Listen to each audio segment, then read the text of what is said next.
Well, welcome to Daytona Memorial Park. Today we're here to visit one individual. He is one of the greatest players of the early 20th century and a Hall of Famer. But before we get to that, my main reason for being in Daytona Beach, Florida today is an unveiling ceremony of a historical marker on the side of what was once Kelly Field, a very historic and very important location, and we'll talk about that later. But right now, let's get to the gravesite. And here we come to the great Nap Lajoie. Born September 5th, 1874, he died February 7th, 1959. The term, tearing the cover off the ball, may have come from him. He had a very violent and a great swing. But in 1899, it's said that he actually did tear the cover off of 3 baseballs on 3 different occasions. So here we are at Nap Lajoie's gravesite. They say the first real superstar in the American League. Hit .426 in 1901. You can look all of his accolades up, but certainly one of the earliest superstars in baseball. Certainly on my top 40 of all time. You can just go on and on about his career. But certainly a great hitter. He's about 6'1", 6'2", which is really big in his time. He's always credited with being this great hitter, which he was, but he also was a great fielder as well. So wonderful to be here on our top 40 list of all time, in my opinion. Baseball and Graveyards is top 40 for sure. So here we are. Great player, great former player.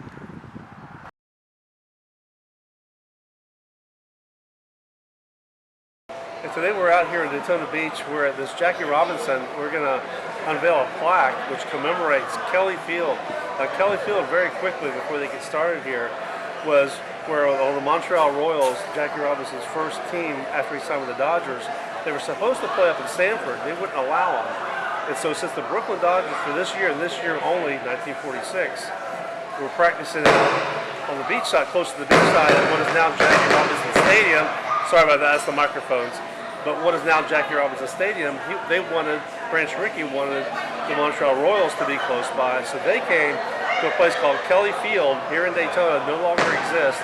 However, that was the first professional field Jackie Robinson ever played on as a member of the Dodgers. And of course, he wasn't alone. Johnny Wright, who I'm going to talk about also in this video, also was on that same team. So they're getting ready to get started here, and we're going to cut this video off here. I'm going to take you outside also after the ceremonies, and we're going to go take a look at the unveiling of that nice commemorative plaque outside. Well, it was so wonderful meeting so many new people today and learning about Johnny Wright, which I didn't know a whole lot of, but Johnny Wright was the star pitcher for the Negro League World Series champion Homestead Grays in 1943. He signed with Brooklyn just 3 months after they signed Jackie Robinson. Not long after Wright pitched against the Brooklyn Dodgers at Ebbets Field with some Negro League All-Stars in an exhibition game. He certainly got their attention. Now, Robinson said later in life that Johnny Wright had all the talent to succeed in the big leagues, but being one of the first blacks given the opportunity and the pressure that came along with it, especially him being a pitcher, it just was too much. Now, Johnny Wright went on to once again pitch for the Grays, and he was in the Negro League East-West All-Star game in 1947. And it's amazing just how close he came to being the household name that Robinson is. But it is wonderful that he too is remembered in this beautiful historic marker.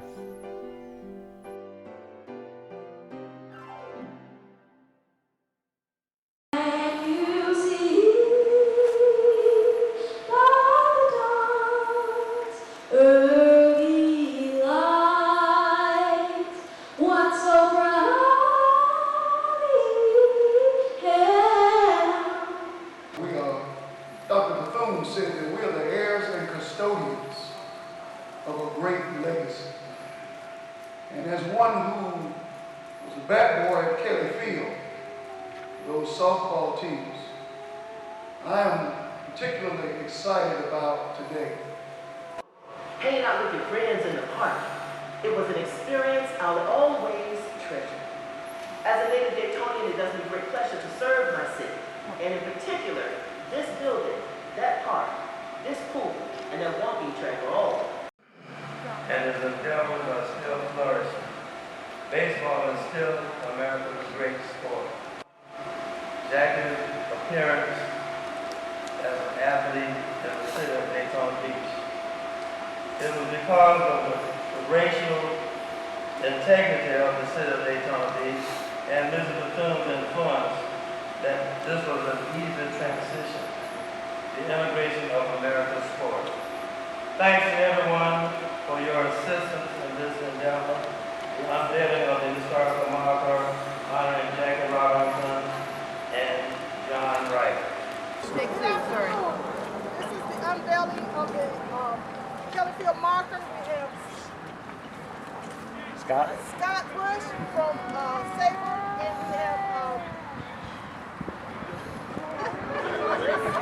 from the city of Daytona Beach. We have the mayor, city manager, Commissioner Lee, Commissioner Baker, Ms. Robinson, Wright Robinson. So we are ready to unveil the marker for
Well, that's going to do it here at the old Kelly Park. The sign unveiling was fantastic. Thanks for joining me, and I'll see you next time down the road.